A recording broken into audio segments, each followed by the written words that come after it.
E whawhilo i atu I lau mai moa whaafafonga I le nei tae au sengi o le sapati Samoa. Whapea le e ka le sia o ao I Samoa nei mātu nuu I whafo. Ala whaibai ai whanunga le lei o le nei fo I tae au fau I le alofa ma le anga le lei o le tātou tapa au le langi. Ai o maia si o tātou tāpo I atu I le atua. O whetala I atu Iesu I ate ia. O au nei le alo ma le upumoni ma le ola. E le alu atu lava se tasi le tama. Pe a le ui mai I atea. Si o tātou tālo. Le atua silisili a se. O mātou mua I wala au I le mana o lou lava ngang pa ia. Na te tautolua ina le tāpua I ngā lau whanau I le nei tai au. O wawana o se whamoe moe lava e whaia fua le nei tāpo inga. Pe au noa ma lou au ai mai. O mātou wāla a wātu e ala ia Iesu Keriso lo mātou li I ma le whaola e tōtasi. Amene. O la tātou vi antu I le tua o lona vi inga I lua. Lua le vi inga tātou te peseai.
O tātou tālu sanga, o le tatalo o le whawhitai, o le whātou e senga, matu I nātu nisi o tātou manao I lumo le atua.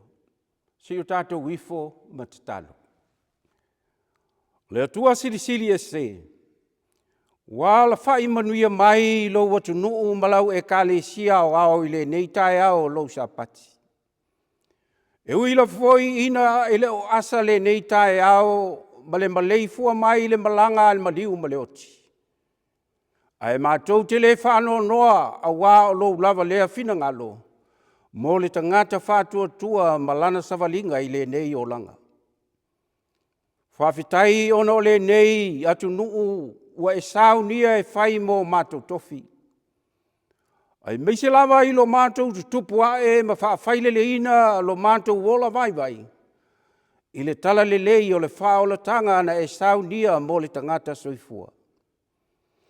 E vivi whaiae o mātou langona, ona o le toa file mu o le nei tu langi ua saunia e la wafio.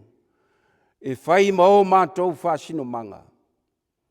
Wau noa i mātou mani taua ma whewaiwa e inga e pei ona wātau le tele o le lalolangi. E ui foi ina whea ngai ni Caledonia ma le tau mawhainga o sona malo tūtotas. Ai mātou te tatalo i le mana o lo lava nganga e mawhai ai me uma.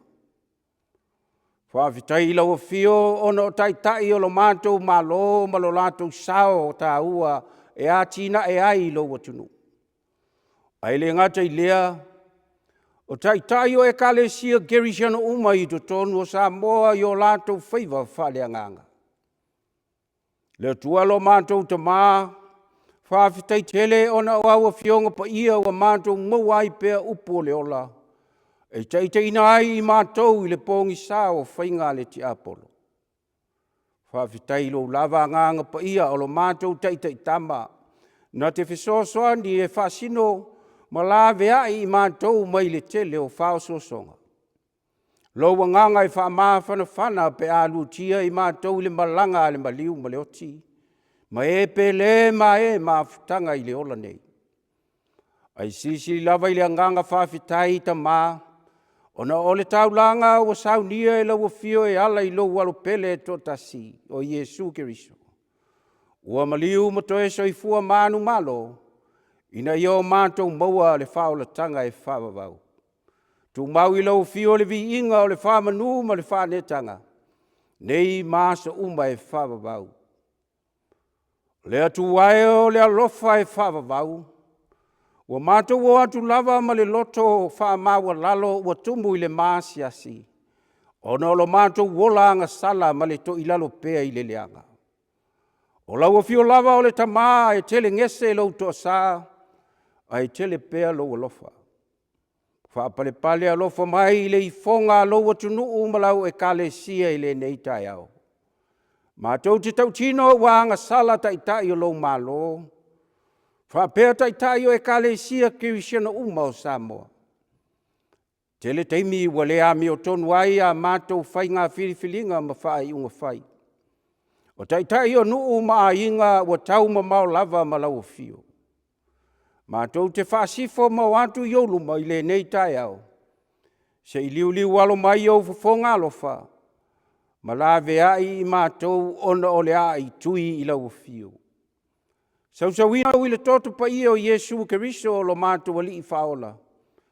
Ina ia mawhai ai ona whama maina o mātou se ma leo i luma o lau fio.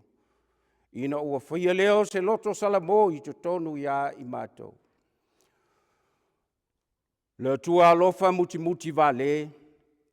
O mātou vala au ina ia tō manuia mo Samoa malana whainga malo. Whaapea e kalesia kerisiano uma i le atunu. Te talo mo au whamanuianga i ona taitai ai meisi o tangata anu uma o lo atunu.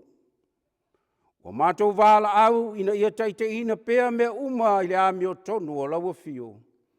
Ina ia ola sa o loto ma file mu tangata anu uma. Mātou te talo mo le mana o laua nganga na te ngalue ina le taua whaale a nganga o le neia sa. I atunu uma wa mātou wa sa fatasi. O le lufi ina fo i o le sākara meta o le whaolatanga wa e saunia mo i mātou. Ia langona lo mātou loto sala mō ma le whamaoni. A mātou mawhau ia wa fionga pa ia. Fesoso ani mai lo mātou vai ma le whatawa. O a mātou tutalo ia e ala atu lava ia Iesu Keriso lo mātou ali whaola e totas. Amene. O le whaitawina o le tusi pa ia. Tusi filifilia mai le whengainga tuai. O le lautusi o Salamo e torus fulu marfitu. Whaitawina mai le whai upo e 5. Se ia o antu i le fulu maltasi. Lautusi o Salamo e torus fulu fitu au te whaitawina mai le whai upo e 5. e whaangata mai le whai upo se fulu maltasi. Whaafafonga mai ia, inisi o a whiong pa ia alo tātou ali. Ia etu ina atu lo wala i le li. Ma whātua tua ia te ia, o na whaia lava lea e ia. E whaalia e ia la wami o tonu e pei o le malamalama. Ma lau whaamasinonga e pei o le awa uli. Ia e whaalo longo i luma o le lii, ma whaamoe moe ia te ia. Aua e te whaameo ona o le ua manuia lo nala. O le tangata ua whaia tonga whiti leanga. I nāso ia e te ita, ma ia tuu lau tinga. Aua e te whaameo, ne e whaia se mea leanga. Aua e wha umatia o e whaia mio leanga. A o e wha tali i leli. O i lātou lava ia e whai mō lātou le nu. E toi titi ona le ai lea o le tangata mio leanga. E te maa whau i le mea sa iai o ia. Ai lea i lava. A o e anga malu e whai mō lātou le nu. E wha fia foi i lātou ia te i lātou. Ona ole manuia e tele. Tusi whiwhilia mai le whengai ngā whau. Evangelia e peion whamawina e Ioane i lona mata upo si fulumat wha. O te whaitawina mai le whai upo mua e whaangata mai le whai upo e fitu. Aua le atua tu vale au tau loto. I au tau whātua tua i le atua. Ia whātua tua mai foi i atia. Tele mea ino no whai le maota o lo ta maa ana le ai. Pa ua o whai atu i ate o tau. O te alu e sauni se mea ino no whai o tau. A whai foi o te alu me sauni se mea ino no whai o tau. O te toi sau. O te talia foi o tau ia whaatasi mau. Ina ia iai o tau i le mea o te ia ia. Wa o tau i loa foi le ala i le mea o te alu iai. O whai mai toma ia te ia, leli ie. Ma tau te lei loa le mea e te maliu atu iai. Ma tau te mawhaia whapewhea ona i loa le ala. O whetalai atu Iesu ia te ia. O au nei le ala ma le upumoni ma le ola. E le alua tu lava se tasi le tama. Pe a le ui mai ia te au. Ana i loa e au tau o au. Pa ua i loa foi au tau lo tama. E a mata nei foi ona i loa o ia e au tau. Tau te va ai foi ia te ia. Ia whamanuia mai le atua i lo tātou whaitau. Ma whaalongo longo inisio ana whiong pa ia. Ma ia tu mau te pea ia te ia o lona lava vi inga nei maasa uma e le au noa. Amene. O le launga le suafa malu o le atua le tamaa le alo ma le anganga pa ia. Amene. Salamu e tolu su fitu. Ai wa o wha o ngā ina le whai upo i lima. Tātou te mawhau whatasi ai le nei fuitai au. I etu i nātu lo wala i le lii. Ma whātua tua i ate ia. O na whaia lava lea e ia. Commit your way to the Lord. Trust in Him. And He will act. Wa o whaonga ina le manatu au tū. O le tusi o le au tau mwhai o le nei fo ia sa. E whai mata i ala tātou te mawhau whaatasi ai. E whapea. O le alii i le tali mauti noa. O le alii le tali mauti noa. The Lord is the absolute answer. E manatu lava ua leo se mata upo e lave ma whaingata ua whea ngai ma i tātou le nei tai au. A wafo iso stangata so i fua lava na te wha moe ma tali tonu i le tua. O lona lava lea tali tonunga. O le atua ua tātou whātua tua ma tali tonu iai. O le atua e malosi e la poa mai ma tautia. Lea fo i e pei ona pepese ai ta maiti o lea o ngā sasa. Yo e le atua lea, e le aise mea i le mawhai ona ia whaia. A mighty God who can do anything. Yes, Nothing is impossible with our God. Ma o lau tusile nei e tolsu fitu o salamo, e tali tonu, ne to tele, na tusia ina ua tangata matua le tupu o tavita. Ma o se fati ua langi ina, ma ua faulu tala ina inisi, o le faa moe moe mausali.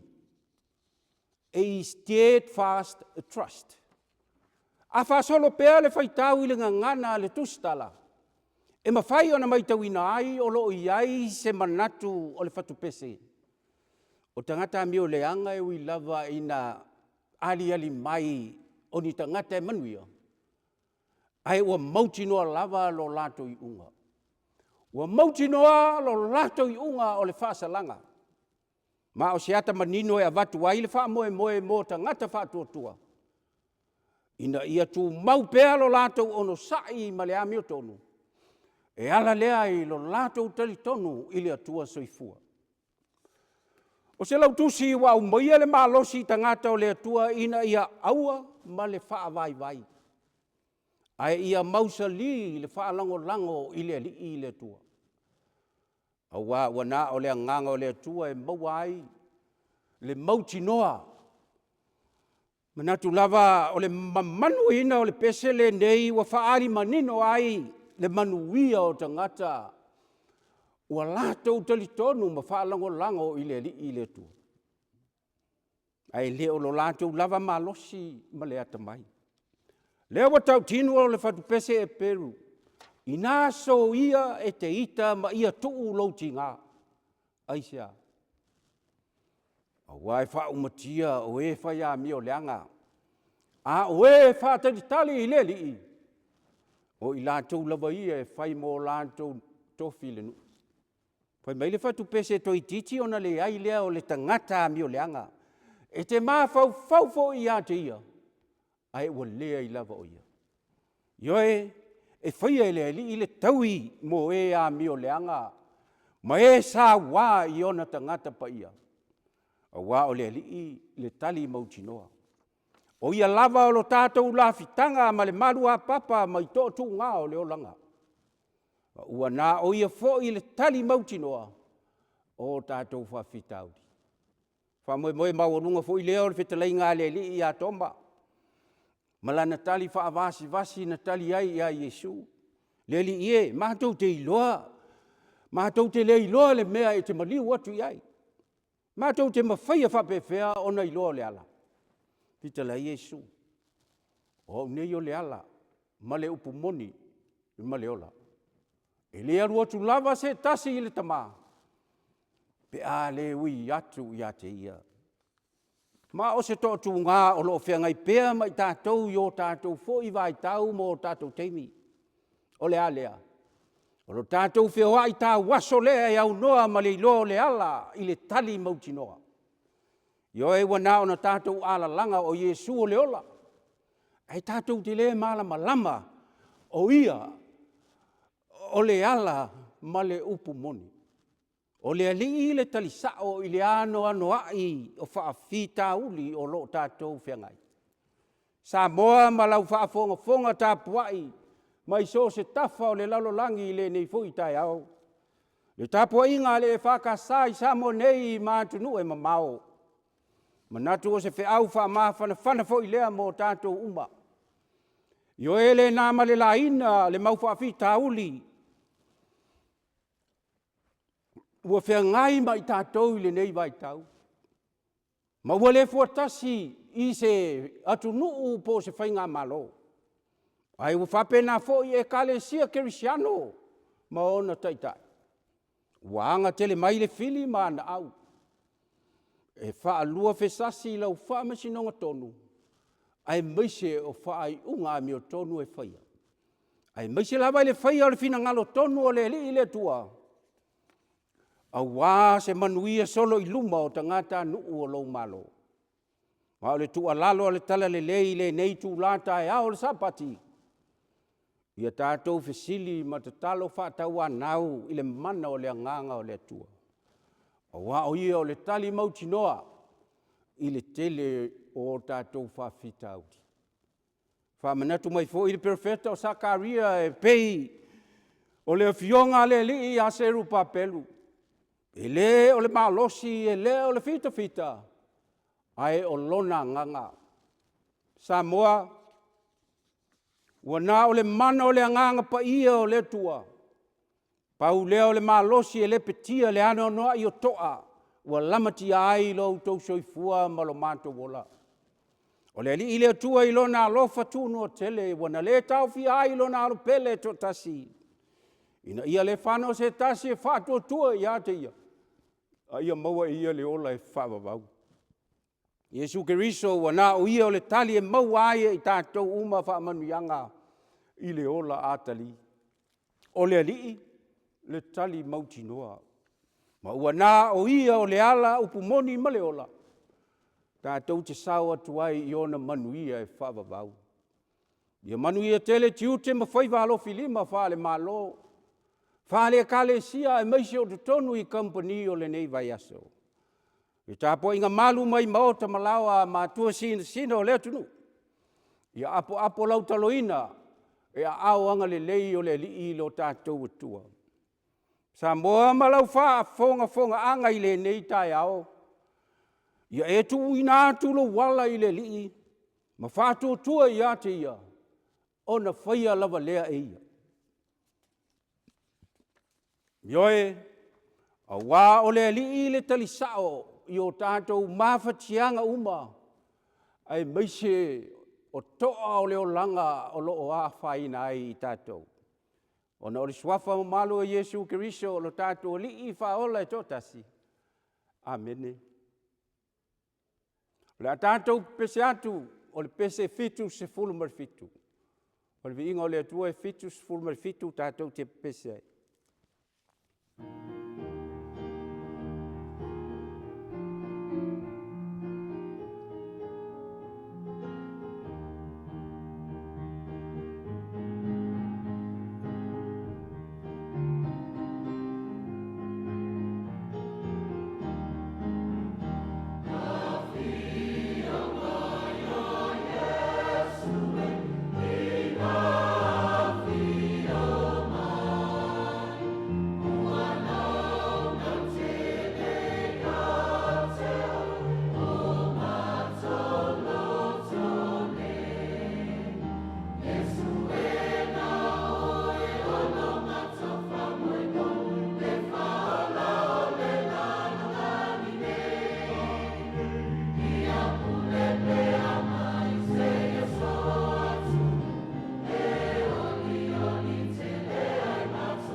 le tatalo whamanuia.